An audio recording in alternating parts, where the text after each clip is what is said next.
Orang di antara cucunya Rasulullah yang bernama Sayyiduna Al-Hasan pernah berjalan dengan putranya. Di beberapa tempat dia berjumpa dengan orang pedalaman yang benci kepada keturunan Rasulullah.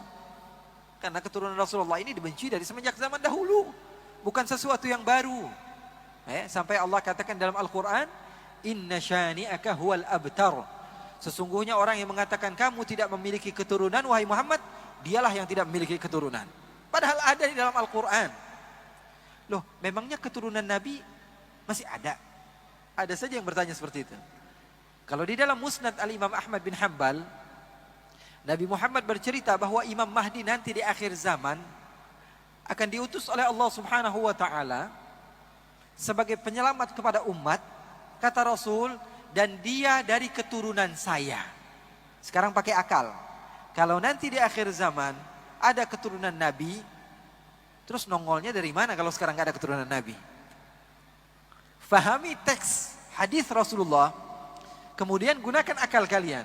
Kalau Nabi Muhammad mengatakan nanti di akhir zaman ada seorang imam yang bernama Imam Mahdi, dia namanya seperti nama saya, nama ayahnya seperti nama ayah saya, dan dia termasuk daripada keturunan saya.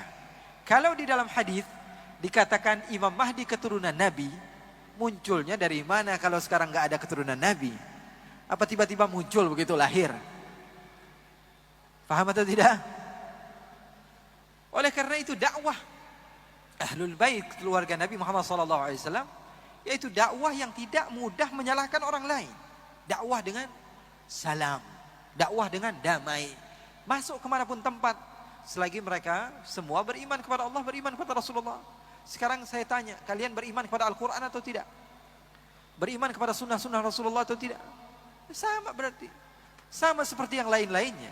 Oleh karena itu sayang sekali kalau kita beriman kepada Al-Quran, beriman kepada sunnah Rasulullah SAW, kemudian kita jauhi sebagian ikhwan kita. Tidak.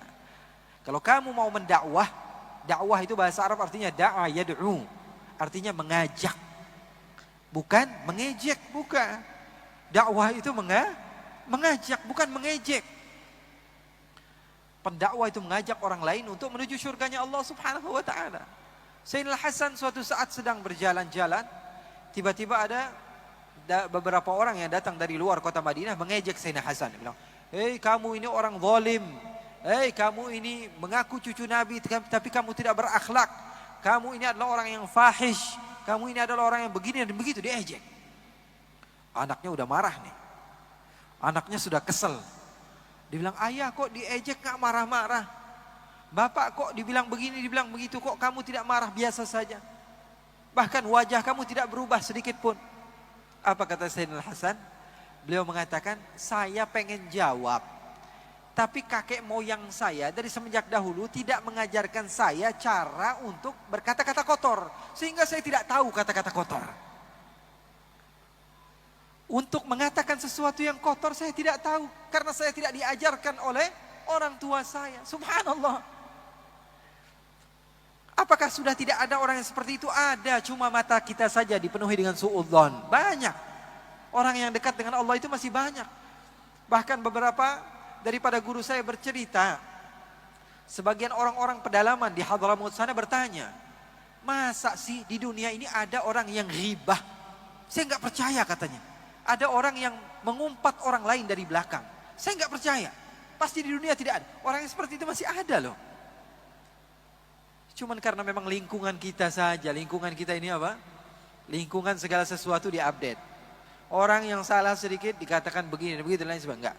Orang yang salah itu bisa diperbaiki kalau kamu mengajaknya dengan cinta, dengan kebaikan, dengan hal-hal yang positif. Oleh karena itu saya mengajak kalian semua keluar dari tempat ini untuk semakin bersatu, bergabung bersama mereka-mereka yang benar-benar mau mengajak kalian kepada kebaikan. InsyaAllah Allah Subhanahu wa Ta'ala kumpulkan kita juga nanti di hari kiamat bersama Nabi besar Muhammad sallallahu alaihi wasallam.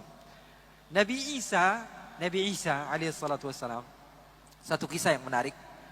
Kalian pegang, kalian ajarkan kepada keluarga kalian, jangan kalian lupakan. Nabi Isa alaihi salatu wassalam pernah suatu saat sedang berjalan. Ketika beliau berjalan, Tiba-tiba ada sebagian orang yang mengejek Nabi Isa. Dikatakan, wahai Isa, kamu ini penjahat. Wahai Isa, kamu ini perusak dunia.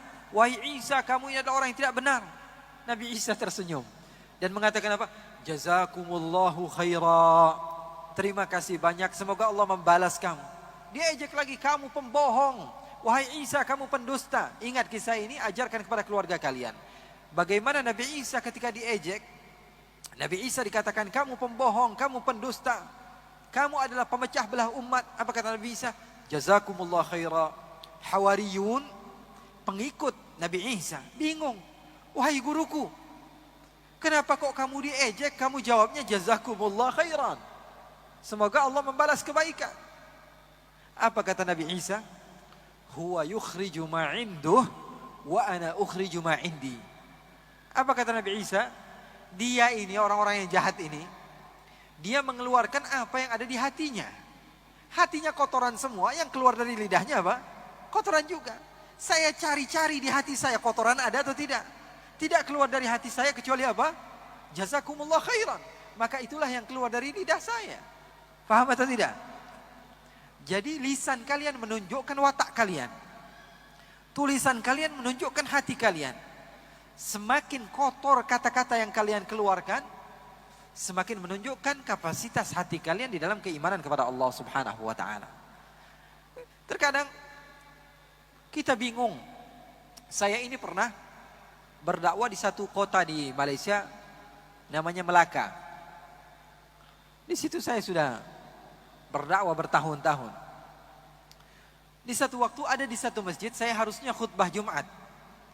Tiba-tiba foto saya dari atas diturunkan sebagian orang yang mengaku mengikut sunnah, mengikut hadis, mengikut Al-Quran.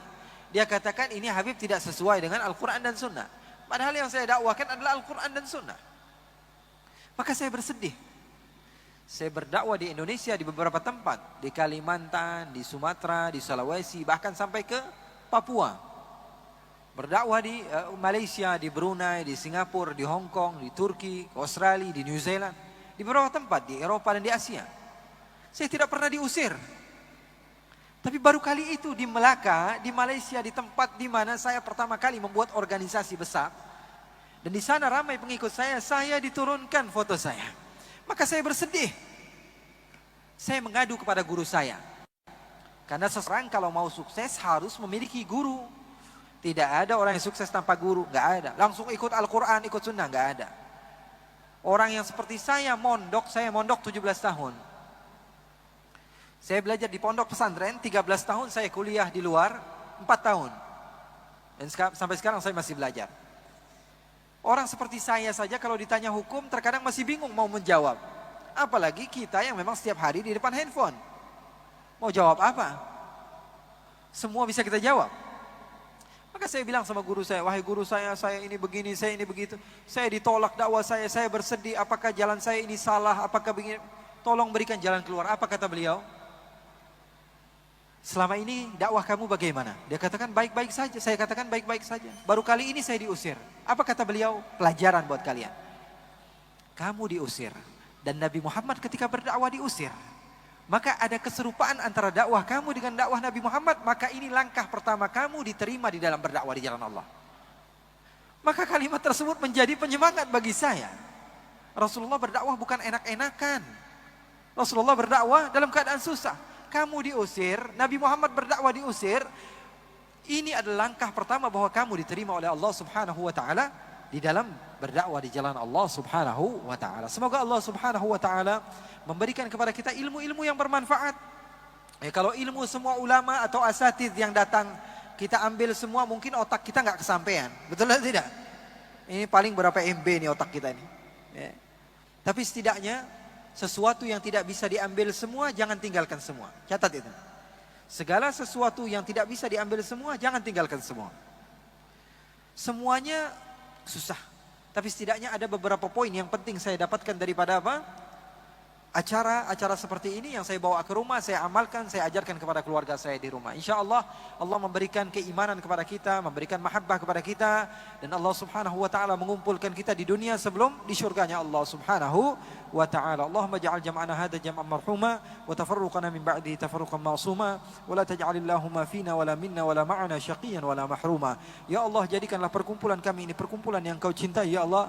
Tidaklah kami keluar dari tempat ini kecuali dosa kami telah diampuni oleh-Mu ya Allah. Tidaklah kami keluar dari tempat ini kecuali derajat kami telah Engkau naikkan ya Allah. Ya Allah ya Rabbal Alamin.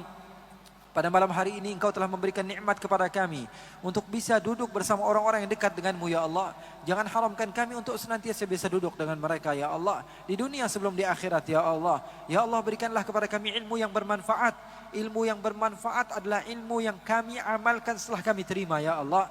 Jadikanlah kami termasuk orang-orang yang senantiasa mengamalkan sunnah baginda Rasulullah SAW, mencintaimu dengan hakikat pencintaan ya Allah, sehingga kami mampu menggapai ridha-Mu sebelum syurga-Mu ya Allah. Wassallallahu bijamalika wa jalalika ala sayyidina Muhammadin walhamdulillahi rabbil alamin. Wassalamualaikum warahmatullahi wabarakatuh.